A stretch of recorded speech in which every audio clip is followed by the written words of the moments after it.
This year's the first year that our school had to implement the new geography syllabus, and a compulsory part of that geography syllabus was bushfire. I learnt a lot about bushfires in this process because before I wasn't really paying attention to, natural disasters in general actually. So, and bushfires, it made me realise how dangerous fire can actually be.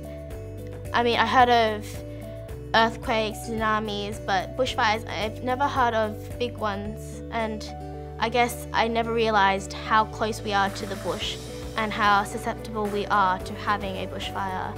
I think we underestimated from a teacher point of view just how little they knew about bushfires and the local environment. I would say fewer than 5% of the families who lived on the bushfront almost had a fire plan that the children were aware of. We looked at some mathematical models. If a bushfire hit here and you had 20 minutes to leave, we looked at what the road network was like, how many people in the population, what the flow of traffic would be like, and they pretty soon recognised that there wasn't going to be a way out. So preparation became a really key issue. We had massive ideas.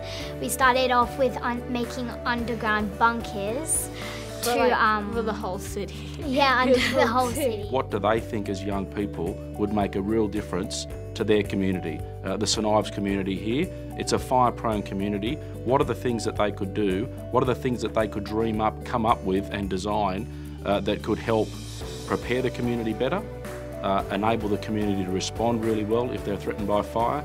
And I saw a lot of people talking about how they would help people that would recover. So we found out that most houses burned down not actually because of the fire but the embers. So then we came up with our robot, which drives around and it senses heat and it beeps when it detects heat. The drones and the computer applications, the robot programming, that type of thing.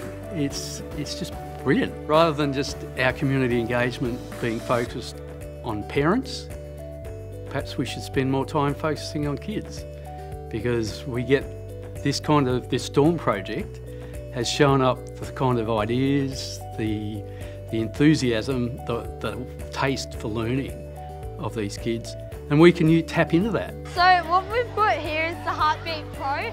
So what it'll do is it'll save firefighters' lives by turning on and off and showing you when you need to get out of the fire and if your heart rate's too high. Yellow is just a warning that you should probably monitor your heart rate. Orange would mean you should probably get out of the fire, and red is you need to get out of the fire as soon as possible.